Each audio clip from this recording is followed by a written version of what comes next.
पहले लालू यादव ने बिहार में गरीबों को आवाज दी, एक अलग पहचान बना। और उसके बाद उनके सुपुत्र तेजस्वी यादव ने एक अलग पहचान बनाई।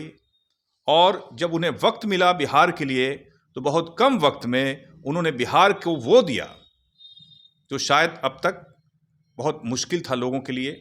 लेकिन फिर भी तेजस्वी यादव पर भी लोगों ने सवाल उठाए। प्रशांत किशोर हों या भाजपा के कई नेता हों, सभी ने उनके एजुकेशन पर सवाल उठाया। हमारे साथ मौजूद हैं राजद नेता एवं जिला प्रवक्ता डॉक्टर शशि रंजन उर्फ पप्पू यादव जी। इनसे ही बात करेंगे कि इतनी खूबी होने के बावजूद इतने सवाल क्यों उठ रहे हैं।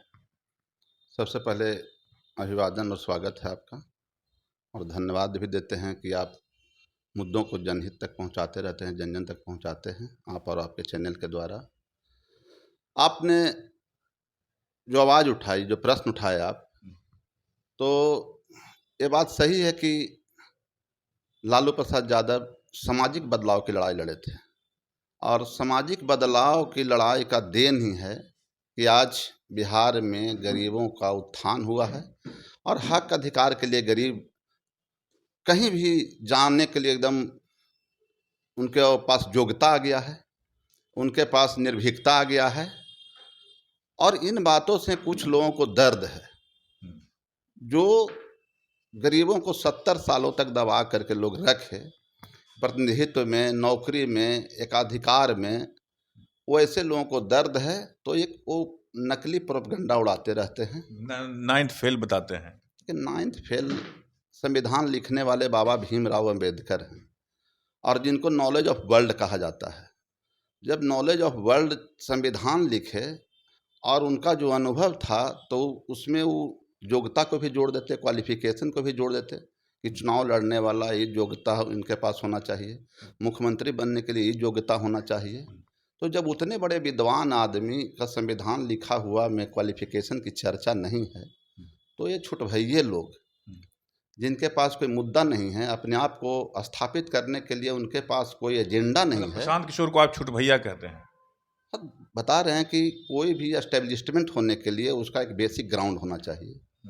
तेजस्वी प्रसाद यादव के पास बेसिक ग्राउंड है, लालू प्रसाद यादव के पास बेसिक ग्राउंड था, आज भी है।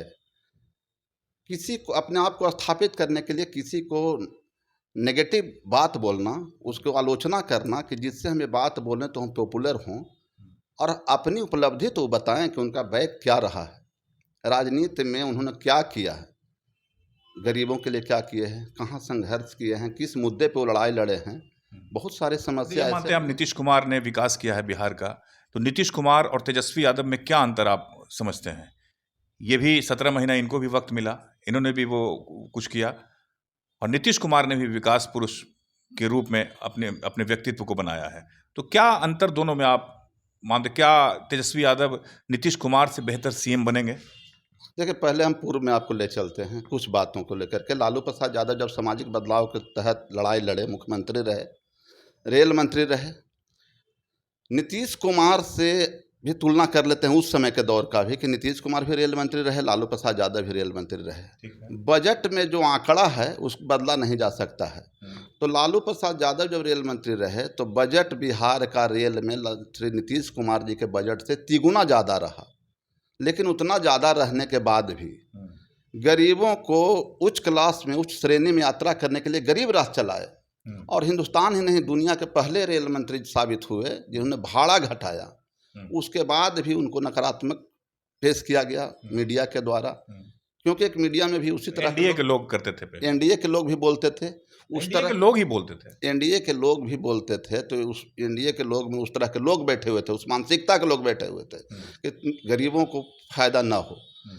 आज तेजस्वी जी आए हैं, तेजस्वी जी के बारे में और नीतीश कुमार के बारे में जब आज के दिनों में, जब से तेजस्वी और नीतीश कुमार जी जब साथ आए, उसके बाद हम तुलनात्मक विवेचना कर देते हैं। हाँ, वही करना है। तेजस्वी प्रसाद यादव जी माने बेस्ट पॉलिटिशियन हैं बिहार के, और योग्य भी हैं, और जो अपने आप को साबित भी किए हैं। 17 महीने कार्यकाल में मैं उनके काम को आपको जोड़ाता हूं कि उनके पास क्या विजन है और किस तरह से उनके विजन को नकल किया जा रहा है।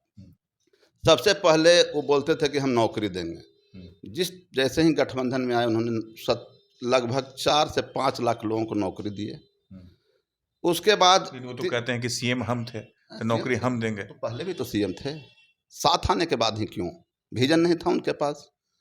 आज भी सीएम हैं, डिप्टी सीएम हैं, बताएं उस तरह का उपलब्धि। अब तो नकल कर रहे हैं, हम उन्हीं बातों पे आ रहे हैं। 4 लाख नौकरी वो प्रक्रियाधीन की है। उसमें क्वेश्चन आउट वगैरह बाद में नीतीश, जब हम लोग हट गए तो उसमें क्वेश्चन आउट वगैरह हुआ। आपको जातीय जनगणना करवाया गया। जातीय जनगणना करवाने के बाद तेजस्वी जी ने 75% आरक्षण देने का प्रावधान लाए, जो आज तक एनडीए की सरकार संविधान के 9वीं अनुसूची में शामिल नहीं कर रहा है। क्योंकि 9वीं अनुसूची में शामिल हो जाएगा तो इम्प्लीमेंट हो जाएगा, गरीबों को फ़ायदा मिलने लगेगा। अगर ये गरीब की बात करते हैं तो 9वीं अनुसूची में शामिल करें। तेजस्वी प्रसाद यादव के पास पर्यटन विभाग था, पर्यटन का एक पॉलिसी लाई, टूरिज्म पॉलिसी लाए। इनके पास कला संस्कृति विभाग था, मेडल लॉ नौकरी पाओ इन्होंने लाए। उसके बाद उसका भी एक पॉलिसी बनाए, आईटी पॉलिसी बनाए, खेल कूद का एक पॉलिसी बनाए, तालमी मरकज हो, शिक्षा मित्र हो, विकास मित्र हो, टोला सेवक हो, उसके मानदेय को उन्होंने उस समय बढ़वाया। आज इम्प्लीमेंट है, लेकिन तेजस्वी जी का देन है। आपको पर्यटन के पथ निर्माण के विभाग भी उनके पास था। उसमें बहुत सारे रोड, पुल, पुलिया, एनएच का भी वो प्रावधान केंद्र सरकार को जहां भेजना था वो भेजे, बिहार से जो होना था वो भी उसको लागू किए। मतलब शुरू से ही तेजस्वी के पास ये अनुभव था काम करने का। तो ये अनुभव कहाँ से आया? उनके पिताजी जिस घर में वो पैदा लिए, उस घर से ही राजनीति की शुरुआत आज के दिनों में हो रही है। अनेकों प्रदेश अध्यक्ष, अनेक पार्टियों में राजद का ही जो अनुभव लेके गया है वही लोग हैं। आप एक चीज़ देखिए कि आधारभूत संरचना, शहरी विकास आधारभूत संरचना के द्वारा जब नगर विकास मंत्री थे तेजस्वी प्रसाद यादव, तो प्रत्येक नगर विकास में ड्रेनेज सिस्टम लाए। नगर क्षेत्र में, नगर पालिका के क्षेत्र में, नगर निगम के क्षेत्र में, नगर पंचायत के क्षेत्र में। उसमें जहानाबाद को भी उस समय मिला था 48 करोड़, जो बढ़ के अब आगे हो गया। लेकिन सोच तो उन्हीं का था। अब पूरे बिहार के नगर विकास के क्षेत्रों में ये ड्रेनेज सिस्टम एक लाए थे, पानी के निकास के लिए लाए थे। बहुत सारा बुडकों को दिए थे जो प्राकलन बना था। ये सोच तेजस्वी प्रसाद यादव जी का है। अब नया सोच अगर इनके नीतीश कुमार जी में है, विजय सिन्हा जी में है, सम्राट चौधरी जी में है, तो ये भी उपलब्धि की नाम है। बिहार की जनता इनको भी सकारात्मक लेगी। कहा था ना कि बिजली फ्री देंगे, अब ये करेंगे वो करेंगे, तो बिजली फ्री नीतीश कुमार ने कर दिया। पहले 17 महीना पर आ गए। अब चलिए आइए, अब हमारा नेता का जो विजन है और जो एजेंडा वो दिए बिहार वासियों के लिए, जब वो बोले कि हम वृद्धा पेंशन, विकलांग पेंशन, विधवा पेंशन 1500 करेंगे, तो नकल करके 1100 पर लाए। वो बोले कि हम 200 यूनिट बिजली फ्री करेंगे, तो ये ले आए 125 पर। तो नकल करने में भी अकल की ज़रूरत है, जो इन लोगों के पास नहीं है। तो क्या तेजस्वी यादव जब सीएम होंगे तो ये 125 जो है ये 200 में तब्दील हो जाएगा? तेजस्वी यादव जो बोलते हैं वो करते हैं। उन्होंने अपने राजनीतिक जीवन में, कम दिनों के राजनीतिक अनुभव में, अपने आप में वह मैंने मजबूत किए हैं कि हम उतना ही बोलेंगे जो हमको करना है। और आज उसी चीज़ पे वो टिके हुए हैं। और उसी के तहत आज देख रहे हैं कि पूरे बिहार में जो उनके प्रति युवाओं का, महिलाओं का, सारे लोगों का जो स्नेह है, जो उनके प्रति आकर्षण है, साबित कर रहा है कि आने वाला दिन तेजस्वी प्रसाद यादव ही रहेंगे और युवाओं के आइकॉन के रूप में आज वो अपने आप को स्थापित कर लिया। वो नीतीश कुमार की तरह एक लकीर खींचेंगे, जैसे नीतीश कुमार ने बिहार में जो विकास किया है, रोड, नाला, गली, जीविका और ये सब बहुत तरह का आप भी देख ही रहे होंगे। क्या उनसे भी ज़्यादा बड़ी लकीर खींच पाएंगे तेजस्वी यादव? इस पर हमको जानना है। नीतीश कुमार जी को मौका मिला और उस समय हमारे केंद्र में सरकार थे, रघुवंश बाबू थे, पैसा वो दिए। हम मानते हैं नीतीश कुमार विकास किए हैं। हम लोग सकारात्मक राजनीति को, सकारात्मक जो विकास है उस पर हम लोग नहीं उंगली उठाते हैं। लेकिन उसके साथ साथ क्वालिटी में ही मेंटेन नहीं किए। प्राकलन की चोरी हुई, आप उसका भ्रष्टाचार हुआ, भ्रष्टाचार चरम पर हुआ। आप देख रहे हैं अनेकों पुल, पुलिया ध्वस्त हो जाना है बनने से पहले। सड़क जो निर्माण हो रहा है उसमें देख रहे हैं क्या प्राकलन घोटाला हो रहा है। बड़े बड़े भवन 500 करोड़, 700 करोड़ के शुरू में टेंडर होगा और बनते बनते 2000 करोड़ पर चला जाएगा। तो इनके राजपाट में विकास हुआ है, उसके साथ साथ भ्रष्टाचार का भी बहुत विकास हुआ है। तो तेजस्वी यादव की सरकार कैसी सरकार होगी? क्या भ्रष्टाचार मुक्त सरकार होगी? विकास से लवरेज होगी? किस तरह की सरकार होगी? जैसे नीतीश कुमार की सरकार अभी है, क्या इसी तरह की सरकार होगी या आसपास होगी? नहीं, तेजस्वी प्रसाद यादव के पास अनुभव भी है और उनका एक सिस्टम भी है। वहाँ भ्रष्टाचार का नामो निशान नहीं रहा। उसका उदाहरण हम दे रहे हैं कि आपको इतना दिनों के राजपाट में जो भी उनके पास जो काम हुआ उनके राजपाट में, कहीं उसमें कभी भ्रष्टाचार का बू आया? पूर्व का एनडीए के लोग गिनाते हैं 2005 से पहले का, वही बार बार याद दिलाते हैं कि ऐसे हुआ वैसे हुआ, फिर वही हो जाएगा। 20 साल राज किए एनडीए के लोग, अभी तक हैं भी। इन 20 सालों की उपलब्धि को उनको जोड़ाना चाहिए था। और एनसीआरबी जो नेशनल क्राइम रिपोर्ट का जो सर्वे आंकड़ा जो आता है, आप उसका देखिए, वो किसी का नहीं होता है। एनसीआरबी में जो क्राइम रिपोर्ट का जो आंकड़ा है, उसमें उस समय अपराध का औसत ज़्यादा था कि आज के अपराध का औसत ज़्यादा है। हम लोग थोथोलॉजी में अब ज़्यादा मैंने ज़बरदस्ती में भरोसा नहीं करते हैं। हम आंकड़ा के साथ उन्हीं को बता रहे हैं कि आप उसमें देखिए कि क्राइम रिपोर्ट का औसत आज ज़्यादा है या पहले ज़्यादा था। लालू प्रसाद यादव के राजपाट में इतना भ्रष्टाचार नहीं था। प्रशासन को हनक था कि अगर लालू प्रसाद यादव का फ़ोन एसपी साहब के पास आ जाएगा तो कार्रवाई हो जाएगी। आज है उस तरह की बात? आज थाना में बेगुनाह लोगों को, जिसके पास कोई माने असहाय लोगों को पर थप्पड़ चलाया जाता है। अच्छा। उस समय के शासनकाल में इस तरह का ज़रूरत नहीं था कि प्रशासन कोई गरीब और आम आदमी पर हाथ उठा दे नाजायज़ करके। अभी अफसरशाही राज है। आप देख लीजिए पहले आज यहाँ जितने भी कार्यकलाप हो रहे हैं उसमें क्या विकास हो रहा है, लेकिन अफसरों को देखिए कि सारे विभाग के अफसर के पास चमचमाती गाड़ी है।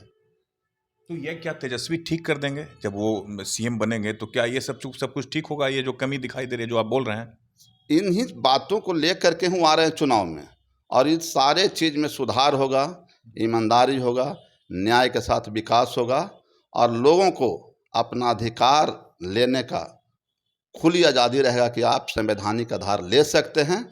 आपको किसी से डर नहीं रहेगा, कोई भय नहीं रहेगा, कोई बिचौलिया नहीं रहेगा। आम आदमी तक विकास की बात जाएगी। आम आदमी को अपना अधिकार जहाँ से लेना होगा बेझिझक होकर जाएंगे, निर्भीक होकर जाएंगे। गुड गवर्नेंस होगा। चलिए एक दो सवाल और रह गया है। तेज प्रताप यादव भी जो है चुनाव लड़वा रहे हैं और खुद भी लड़ेंगे, तो क्या कितना नुकसान पहुंचा पाएंगे? तेज प्रताप यादव लड़ रहे हैं चुनाव, या क्या होगा अभी तो हम लड़ रहे हैं या लड़ रहे हैं तो हम नहीं कह सकते हैं। नहीं लड़े नहीं, अनाउंस कर दिए, कई उम्मीदवार भी उतार दिए हैं। चुनाव में बहुत तरह की बातें होती है। जब तक वो नामांकन का डेट होगा उसके बाद क्या होगा, लेकिन अभी वो कुछ बातों को लेकर के जब राष्ट्रीय अध्यक्ष निर्णय लिए हैं, अलग रह रहे हैं, हम लोग को इतनी तक जानकारी है। और बाकी जो प्रक्रिया होगा पारिवारिक बात है। परिवार क्योंकि आप जमीन पर हैं, देख रहे हैं, तो क्या तेज प्रताप यादव का भी प्रभाव है वोटरों में? उस वहाँ तक बात जाएगी ही नहीं। अभी एक पारिवारिक जो दूरी बना है और ये घर घर की बात है। इसमें इसको राजनीति में हम लोग लेकर के नहीं चल रहे हैं। ये घर घर की बात है, थोड़ा मनमुटाव होता है, फिर समझौता होता है। चलिए आखिरी सवाल करेंगे। तेजस्वी यादव डांस करने लगते हैं और उसके बाद एनडीए के लोग कहते हैं कि ये भी नीतीश कुमार की देन है। ये जो मरीन ड्राइव बना, सब कुछ हुआ, इसीलिए ना खुल के डांस कर रहे हैं। कोई अपराधियों का डर नहीं है, कोई किसी तरह का भय नहीं है। इस पर क्या कहना है आप? ठीक है, तेजस्वी प्रसाद यादव डांस कर रहे हैं तो एक तो युवा है, उनमें भी शौक है, उनको भी जीवन जीने का अधिकार है और उसको लोग बहुत पॉजिटिव लिए। आप जो आज के सोशल मीडिया है उसको देख रहे हैं, हिट हुआ, बहुत वायरल, लाइक हुआ, बहुत करोड़, हाँ करोड़ों में गया। इसका मतलब कि माने लोग के चहेता हैं तो लोग लाइक किया। दूसरी बात कि सरकार में कौन है, आज अगर कुछ भी होगा तो सरकार जो रहेगा वो बोलेगा कि हम किए, तो क्या सोचते हैं कि हम न करते। उनको नहीं करने का इच्छा था, ज़बरदस्ती कर दिया, वो डांस कर लिए तो उनको लग रहा है कि हम ना करते तो डांस नहीं करते, इतना पॉपुलर नहीं होते तेजस्वी जी। इनका मंसूबा यही है। आज उनको पछतावा हो रहा होगा बनाने पर कि हम न बनाते न तेजस्वी जी डांस करते वहाँ जाकर। बड़ा अलग बात बोल रहे हैं। हम उनके इंटेंशन को जानते हैं, एनडीए के इंटेंशन को। बनाते न डांस करते। हाँ, उसको उनके पास अब खुन्नस हो गया कि ना हम इतना वो सब बनाते न तेजस्वी जी इतना पॉपुलर होते उस जगह पर जा कर के भी।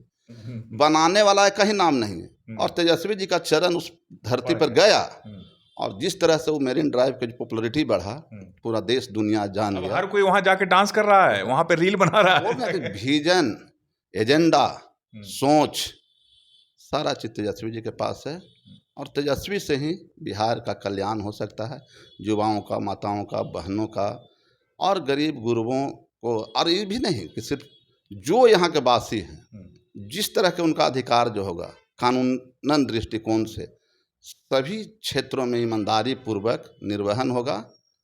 इसलिए लोग तेजस्वी जी को सारे लोग चाह रहे हैं। कंक्लूड सवाल यही करेंगे पप्पू जी कि नीतीश कुमार से बेहतर सीएम तेजस्वी यादव होंगे? कंक्लूड सवाल यही, एक लाइन का। 17 महीने में तो साबित कर लिया कि हम आपसे अच्छे हैं, और जब इनको फुल मेजोरिटी के साथ ही आवेंगे और स्वतंत्र निर्णय लेने का जब इनको पास पावर होगा, तो नीतीश कुमार ही नहीं, शायद आप देखिएगा कि हिंदुस्तान के सबसे अच्छे मुख्यमंत्री तेजस्वी प्रसाद यादव बनेंगे। चलिए, धन्यवाद है आपको। हिंदुस्तान के सबसे बेहतर मुख्यमंत्री बनेंगे तेजस्वी यादव, यही कहना है डॉक्टर शशि रंजन उर्फ पप्पू यादव का। राजद नेता हैं और जहानाबाद जिला प्रवक्ता भी हैं। इन्होंने तेजस्वी यादव के बारे में खुलकर बहुत कुछ कहा, आपने सुना। आप देखिए, लाइक कीजिए, शेयर कीजिए और सब्सक्राइब जरूर कीजिए। नमस्कार।